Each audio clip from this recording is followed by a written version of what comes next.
Assalamualaikum warahmatullahi wabarakatuh. Nama saya Muhammad Ilham bin Johar dan hari ini dan nombor matrik C21A2308. Hari ini saya akan menceritakan tajuk kajian saya iaitu bangunan bersejarah. Okey, saya akan menceritakan sedikit sejarah bangunan Stendies. Bangunan ini merupakan bangunan yang tertua di Melaka yang telah dibina oleh pemerintah Belanda di Melaka. Bangunan ini juga dikenali sebagai bangunan yang tertua binaan penjajah Belanda di rantau Asia Tenggara. Bangunan Stendies pada zaman Belanda mempunyai 2 tingkat, bahagian hadapan 3 tingkat dan bahagian belakang pun mempunyai 2 tingkat. Kedudukan di dinding bukit menjadikan bangunan ini kelihatan bertingkat-tingkat. Bangunan ini terkenal dengan warna merah tetapi asalnya ia berwarna putih. Pada tahun 1961, bangunan ini dijadikan sebagai pusat pentadbiran negeri. Asal-usul bangunan Stendies. Bangunan ini diberi nama sebagai bangunan Stendies, iaitu dalam bahasa Belanda ialah bangunan bermaksud Dewan Bandaran, manakala dalam bahasa Inggeris ialah State Building yang bermaksud perbandaran. Yang kedua, struktur bangunan ini melambangkan seni reka bentuk Belanda yang halus. Dalam binaan pendidikan, bangunan ini mempunyai satu catatan di mana pada abad ke-19, ketika pemerintah Inggeris, sebuah sekolah yang dikenalikan oleh golongan Paderi telah dikenali sebagai Melaka Free School. Seterusnya, pengasas dan tarikh pembinaan bangunan Stendies. Pengasas bangunan Stendies ini ialah pemerintah Belanda pada tahun 1650. Pemerintahan Belanda membinanya setelah mengambil alih Melaka dari Portugis pada tahun 1641. Tiada sebarang rekod yang menyatakan tarikh tepat bangunan ini dibina.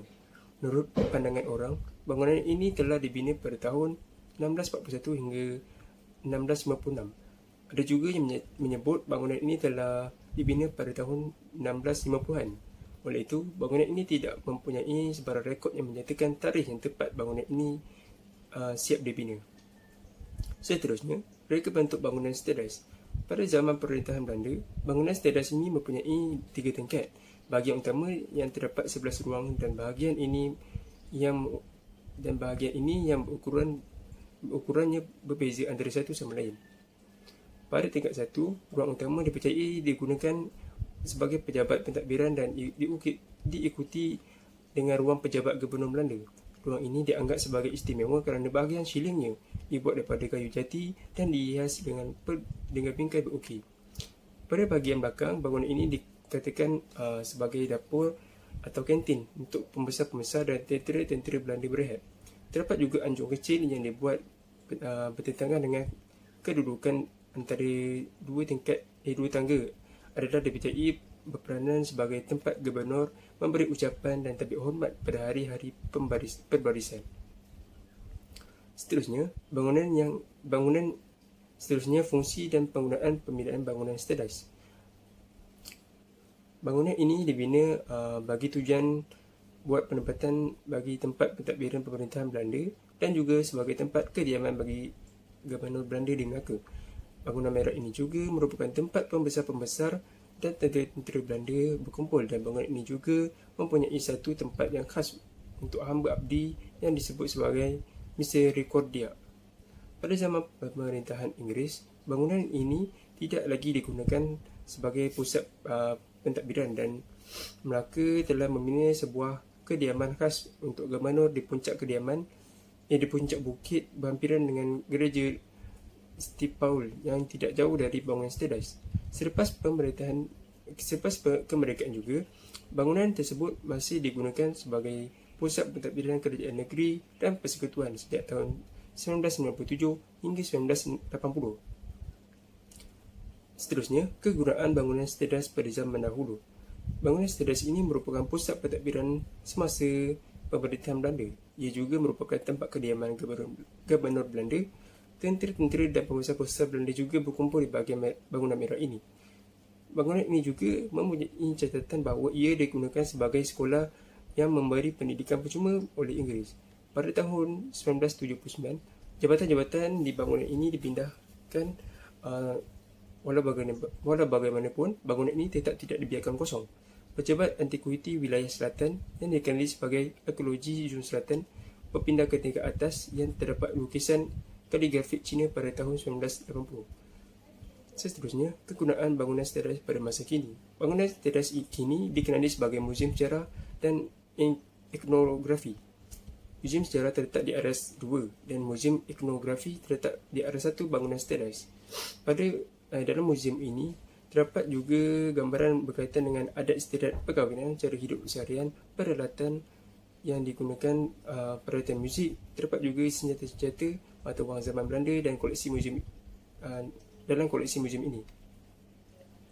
Seterusnya, bahan binaan bangunan seteras. Pertama, keseluruhan bangunan asas dan tembok dasar terletak di tanah keras dan berbongkahnya batu letrit, manakala ukuran tembok yang diperbuat daripada batu letrit telah dibina berbentuk 4 persegi bujur tidak menentu. Kedua, bahagian atas tembok bangunan ini disusun bercampur dengan batu letrit dan juga batu bata pada zaman Belanda.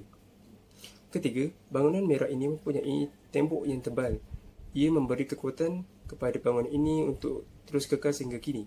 Plastik yang digunakan pada bangunan ini menggunakan motor kapur yang dipercayai sukar untuk dibuat.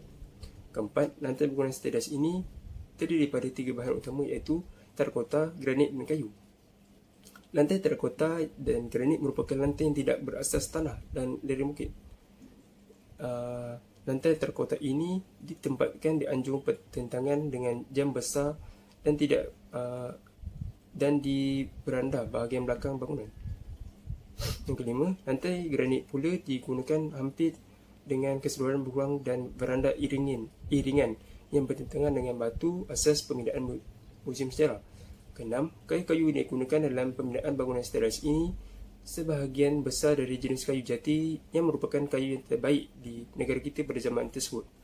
Ketujuh, siling bahagian utama bangunan seteras ini merupakan siling 2 lapis, manakala siling di bahagian belakang merupakan siling selapis yang disusun mengikut curam bumbung. Bangunan merah ini juga telah menggunakan genting Cina dan genting India.